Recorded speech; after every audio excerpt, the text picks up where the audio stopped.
Welcome to our deep dive on Alfred Hitchcock's Psycho. You guys sent us some really interesting stuff about this film, Yeah, which tells me, you're already fascinated by this classic. absolutely. So let's dive into what makes it so special. Yeah. Going beyond those surface level chills and into like the groundbreaking techniques and the lasting impact, that makes Psycho a true masterpiece. Yeah, you're so right. This film has layers. Oh, totally. And speaking of layers, Mm-hmm.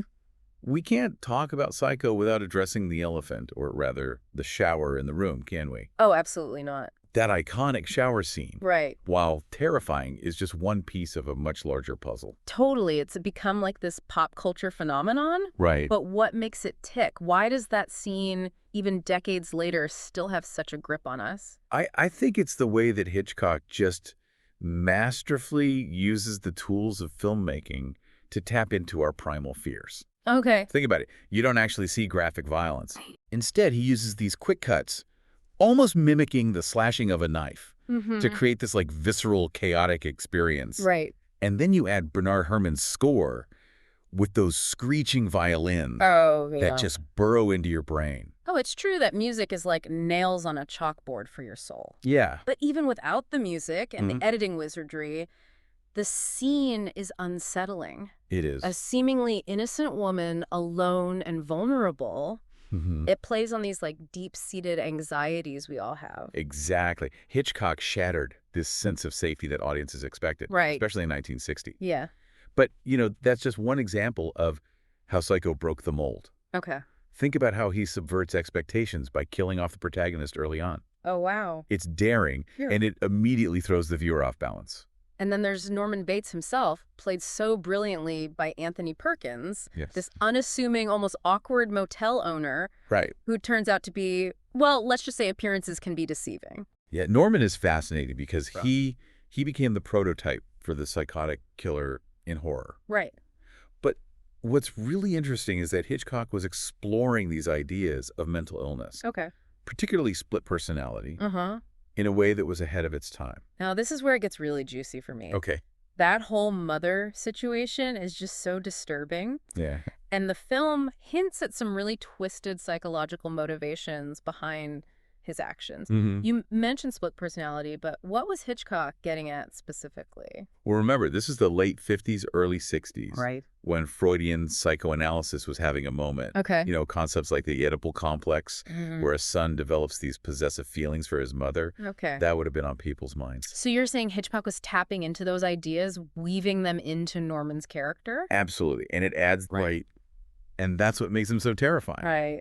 He's not a monster lurking in the shadows. Yeah. He's a disturbed individual struggling with these internal demons. It's like he's two sides of the same coin, right? Yes. Which reminds me, the film is full of duality, isn't it? Yes. You have Norman and Mother. Right. The Bates Motel, seemingly normal, but with this darkness hidden beneath. Uh-huh. Even the way that the motel is perched above the town, almost separate from reality. Exactly. Right. Hitchcock uses visuals to reinforce this idea of duality. Right. Of things not being what they seem. Uh-huh. It's all carefully crafted to create this like pervasive sense of unease. Right. Like something is just a little bit off. And speaking of things being off, we can't forget the voyeurism, can we? Oh, no. Norman spying on Marion in that infamous peephole scene. Right. It's incredibly creepy, but it also makes the audience complicit in a way, doesn't it? It absolutely does. We're watching Marion. Right. Just as Norman is watching her. It's like Hitchcock is holding a mirror up to the audience, making us question our own fascination with the forbidden. Wow. And then he pulls the rug out from under us by making Marion the victim. Right. It's this brilliant move that plays on our expectations and forces us to confront our own judgments. Which leads us to another point you raised earlier. Okay. About Psycho pushing boundaries with its depiction of sexuality and violence. Right. Marion's affair with Sam Loomis, her decision to steal the money, Yes. those were pretty scandalous topics for 1960. Remember, this was a time when censorship was still very much in force. Right. So Hitchcock had to be clever in how he depicted these themes. He couldn't be explicit. Right. So he relied on suggestion, on building that slow-burning tension. It's almost like he's playing a game with the audience, daring us to fill in the blanks. Oh, totally. It's like he's giving us just enough to make us uncomfortable, Right. but not so much that it would get the film banned. And it works brilliantly. Those unspoken tensions, those implied transgressions, they become even more powerful in the audience's imagination. It's a real testament to Hitchcock's skill as a filmmaker. Yeah. He understood the power of suggestion, of letting the audience fill in the gaps with their own fears and anxieties. And that's what makes Psycho such a masterpiece of psychological horror. Yeah. It gets under your skin and stays with you long after the credits roll. So we've talked about the iconic shower scene, Right. the twisted character of Norman Bates, the duality and voyeurism, Yes. and how Hitchcock pushed boundaries for the time. But we've only just scratched the surface. That's true. There's so much more to unpack about this film, Yes. particularly how it stood the test of time and continues to influence horror to this day. Psycho's impact is undeniable. Right. And I think a lot of it has to do with how it shifted the focus from external threats to internal ones. Okay. The real monster isn't some creature lurking in the shadows. It's the darkness within ourselves. Right. And that, I think, is a far more terrifying thought. You're absolutely right. And I can't wait to delve further into that idea, Yeah. along with so much more about Psycho's legacy. But you know what? What? We need to take a quick break. Okay. Don't go anywhere, because when we come back, we'll be diving even deeper into the world of Psycho. Sounds good. Welcome back to our deep dive on Psycho. Before the break, we were talking about how Psycho kind of shifted the focus of horror to the darkness within ourselves. And, it's like this film opened up like a Pandora's box of psychological horror It is. that continues to influence filmmakers to this day. It's true. Psycho didn't just introduce like groundbreaking themes.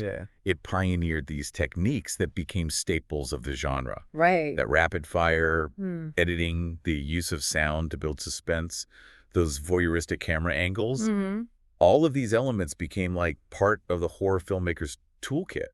And you can definitely see Psycho's fingerprints all over those slasher films that came later. Oh, yeah. Like Halloween and Friday the 13th. Absolutely. The Masked Killer, the stalking scenes, the sudden bursts of violence. It's almost like they took a page right out of Hitchcock's playbook. But it goes beyond just the surface similarities. Okay. What those films borrowed from Psycho was that underlying sense of dread.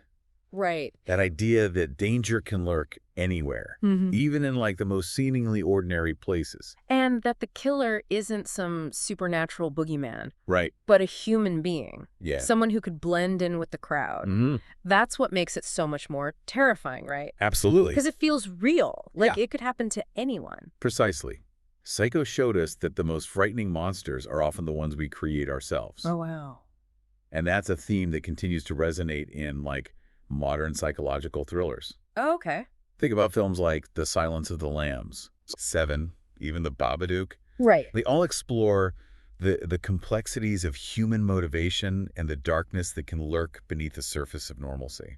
It's like Psycho planted a seed. It did. That grew into this whole subgenre of horror. Yeah. A subgenre that's less about jump scares and more about psychological torment. Right. It's fascinating how one film can have such a ripple effect. Yeah. Speaking of ripples, Psycho spawned its own franchise, didn't it? Yes, it did. We had sequels, a remake, and even a TV series. That's right.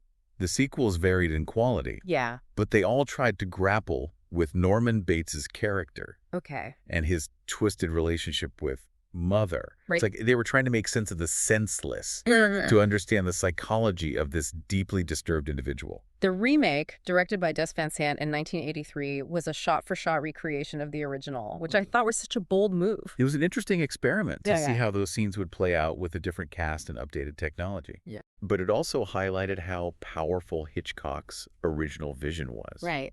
There's a reason why that film has endured for so long. And then there's Bates Motel. Yes. The TV series that served as a prequel exploring Norman's teenage years and the events that shaped his psyche. Right. I thought it was really interesting how they fleshed out his relationship with his mother, Norma.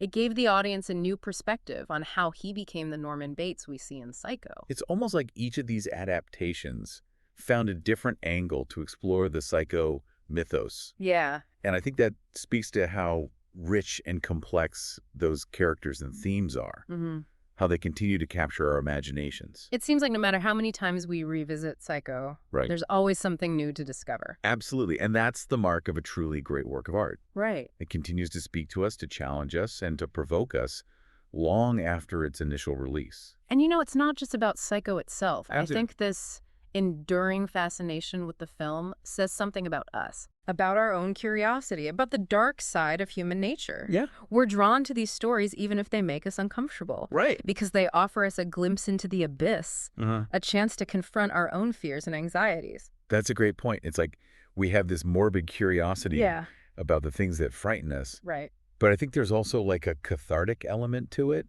Okay. By experiencing these horrors in a safe environment through film or literature, we're able to process those difficult emotions without actually being in danger. It's like a controlled experiment. Yeah. A way to test our limits and explore our own capacity for fear and empathy. And maybe, just maybe by understanding the darkness within ourselves, we can learn to control it to prevent it from taking over. That's a thought-provoking idea. Yeah. So by exploring the dark side, we're actually taking steps towards the light. Precisely, we're facing our fears head-on rather than letting them fester in the shadows. And that, I think, is a powerful message that Psycho continues to convey. So we've examined the impact of Psycho tracing its influence through various films and its own franchise. We've talked about how it redefined horror, shifting the focus to internal threats and paving the way for a new wave of psychological thrillers. Yes. But before we wrap up this deep dive, there's one more crucial element we need to address. Okay. The enduring legacy of Psycho and its impact on viewers like you. Welcome back to our deep dive into Alfred Hitchcock's Psycho. We've been dissecting this iconic film, exploring its groundbreaking techniques, its psychological complexity, and its lasting impact on the horror genre. Yeah. But now in this final act of our exploration, let's shift the focus to you. Okay. You guys sent us some fascinating material on Psycho. So clearly this film has already captured your imagination. What specifically intrigues you about this film? What sticks with you long after that chilling final scene? It's a great question. And while I'm eager to hear your thoughts, I also want to pose a thought-provoking question that builds on everything we've discussed today. Right. Imagine for a moment that Psycho was released today in 2024. Okay. How do you think it would be received by modern audiences? Okay. Would it still have the same impact? Would it still shock and disturb us in the same way? That is a fascinating question. Yeah. On the one hand, it's a totally different world now. Right. We're bombarded with images of violence and horror constantly. We're more aware of mental health issues. Right. And maybe less likely to see Norman Bates as just a monstrous anomaly. Yeah. What was once taboo is now almost commonplace. Could Psycho still shock us the way it did back then? It's a valid point. Yeah. But I think there's a timelessness to Psycho's core themes. Okay. That exploration of duality, the darkness hidden beneath the surface of normalcy, the fear of losing control. Those are universal human experiences that transcend any particular time period. So you're saying even though the shock value might be less, the themes themselves would still resonate with modern audiences. Absolutely. And let's not forget the sheer brilliance of Hitchcock's filmmaking. Oh, yeah. The way he builds suspense, manipulates our emotions, creates a world that's both familiar and deeply unsettling. Right. Those techniques are still studied and emulated by filmmakers today. It's true. There's a reason why certain films become classics. Yeah. They tap into something primal, something that speaks to us across generations. Right. But I'm curious, do you think Psycho, if released today, could actually be more unsettling? That's an intriguing thought. Yeah. And you know what? I think you might be right. Okay. We've become so desensitized to violence and explicit horror that a film like Psycho, with its psychological nuance and focus on suspense over gore, could cut through the noise and genuinely disturb us. Yeah. It's like a reminder that true horror doesn't need blood and guts. Right. It's about what goes on in the mind. It's like that old saying, The greatest monsters are the ones we create ourselves. Exactly. And Psycho certainly exemplifies that. Precisely. And that, I believe, is the true legacy of Psycho. Okay. It's a film that continues to challenge us, to make us question our assumptions, Right. and to remind us that the most terrifying monsters are often the ones we create ourselves. So as we wrap up this deep dive, I encourage you to revisit Psycho with fresh eyes, Yeah. armed with the knowledge and insights we've shared today. And as you watch, consider this final thought-provoking question. Okay. What does Psycho's enduring fascination tell us about our own relationship with horror, with the dark side of human nature? And with the power of cinema to explore these complex and often disturbing themes? Keep exploring, keep questioning. Yes. And until next time, keep diving deep.